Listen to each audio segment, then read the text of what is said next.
everyone. Hi.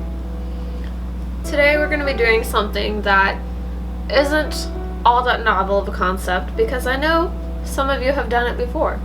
And that is the Jammie Sandwiches from the game The Silent Spy. So since we're not exactly creating a new concept here or doing a recipe that no one's ever done, this video we are going to be relying on a recipe that we found online. I will post that in the description box. You can go to that if you want to check it out, but we're basically using the exact recipe up until we get to the decorating steps. Sound good? True, yes. Because I've never had Jammie sandwiches before, so I'm gonna let someone who actually knows what they're doing tell us how to make them. So anyway, let's get to making the cookie dough. So first we have 1 cup of butter that we've let soften at room temperature for a while. That's gonna go in our bowl first. Next we're gonna add 1/2 cup of regular sugar and 1/2 cup of packed brown sugar.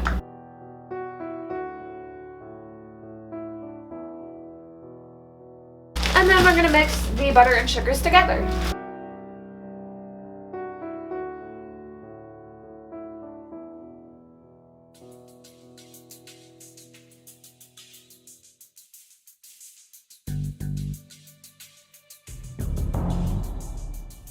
So we've got our butter and sugars together, and now we're going to add 1 large egg.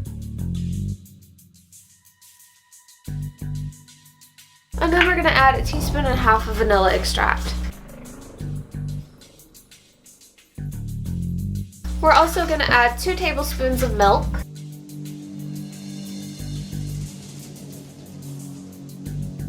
And then we're going to get a separate bowl to mix up our flour. So in our separate bowl, we're going to put 3 3/4 cups of regular flour.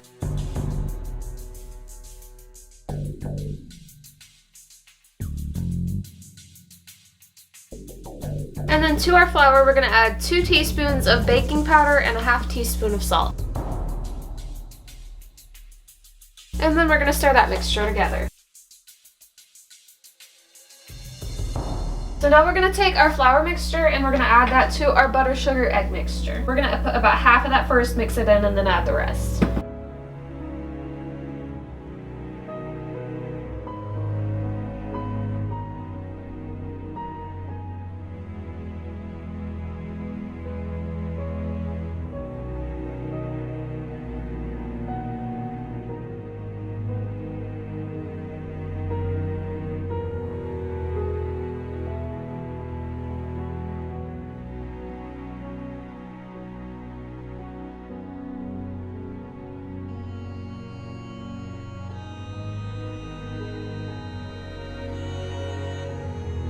We're going to lay this on some plastic wrap, roll it out into a log, and store that in the fridge for about an hour or so until the dough firms up.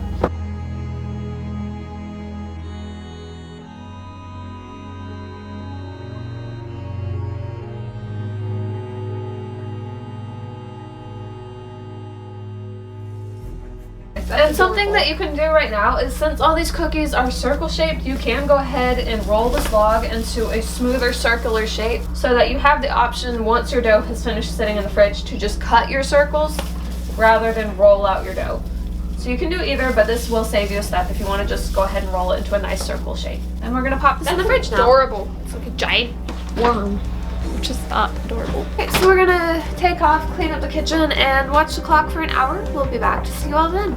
It's been an hour. We're gonna take a look at our dough and get ready to put it in the oven. We've got the oven preheated to 350. We're gonna try cutting a few and see how this goes. I think probably about 1/3 of an inch wide sections. Yeah, it's kind of like losing its shape as it goes, so you probably are gonna want to roll this out some. We have metal cookie cutters, so we should be able to cut the shapes out at the end without that being a problem, but if you only have plastic cookie cutters, you might want to go ahead and cut your middle shapes out now. And remember, only do that to 1/2 of your cookies. You're going to want 1/2 of them to remain uncut. These have enough butter in them that you shouldn't need to spray your sheet. And these are going to go in the oven about 8 to 10 minutes. Depending on how large your cookies are, you might give them a little bit more time. It's been 10 minutes. We just took these out. They're definitely still very light on top, but you can tell they're browning a little on the bottom, so that's good there. Alright, while these are still kind of softer, we're going to go ahead and take 1/2 of them and cut our designs in. So let's do that really fast. These actually didn't spread while cooking, so go ahead and plan to cut your cookies at about whatever size you want them to be when they're done.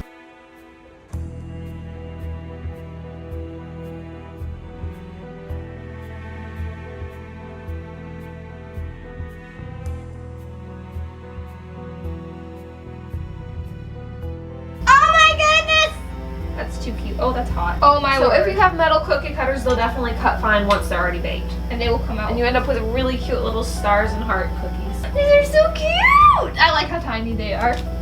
So half of our cookies have holes cut in them, which means it's now time to talk about decorating. Now in reality, you should really let these cool for several minutes at room temperature before you get to it, But we ain't got time for that. we're running out of daylight and y'all know we're impatient. Yeah. So if you want them to look as pretty as possible, let them cool for about 5-10 minutes before you decorate. Do as we say, not as we do. Exactly. Alright, so decorations in game, they have several options. You have red, yellow, purple, and orange jellies that you can spread on the cookies. You also have red and blue sprinkles and white and like a teal green sort of color frosting. We have red and blue sprinkles. We took a regular container of vanilla frosting and divided that up into 2 small Ziploc bags so that we can drizzle it. Some we left plain, and then some we added about 3 drops of green food coloring and 1 of blue to kind of get as close of a shade as we could there. And then we have strawberry, grape, and peach jellies for our red, purple, and orange. And as for which collection of colors to use, it's totally up to you. Be creative. Yes.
Guys, I want this to be my summer job.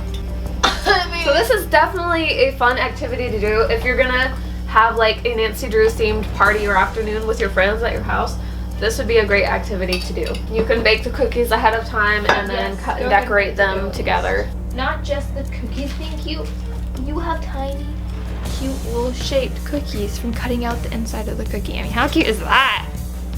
I would bring a plate of those. It's time to try them. I'm gonna start off with a peach jam. Look at that. A little heart one. Alright, so this recipe that we're following for the cookie dough, it does make a nice sort of halfway between cookie and bread. It's a little more bread-like, but it's definitely still sweet and cookie-like too. So for something like this, that works really well. It works really well with the jam flavor as well. So you have a nice little in-between where it's a perfect afternoon snack. It's not really something you eat as a sandwich. And it's not so incredibly oversweet that you feel totally guilty about yourself. But it still definitely has enough to satisfy a bit of a sweet tooth. And honestly, by the time you add your jellies in there, you probably don't want a very sweet cookie to begin with. Would these not make the most perfect Valentine's Day cookies? Oh my word, they would. I need to get a boyfriend by Valentine's Day just so I can make him cookies. You can make me Valentine's Day cookies. Okay. I mean, we've definitely tried our things where some of our recipes have been like really up there better than some of the others, but I think this is definitely a contender for one of our cutest things that we've done. So what's our takeaway for today? They're adorable. And they're delicious. They are so cute. Okay? This is a fantastic way to spend a cold, rainy afternoon. Yes. So I highly recommend that. Get yourself some cute cookie cutters. You don't have to stick with the basic shapes. And join us next week for another recipe, which, if I'm remembering the game order right, is actually something I've never made before. Ever. Never. Hopefully it's gonna go really well, so join us for that. Until then, bye!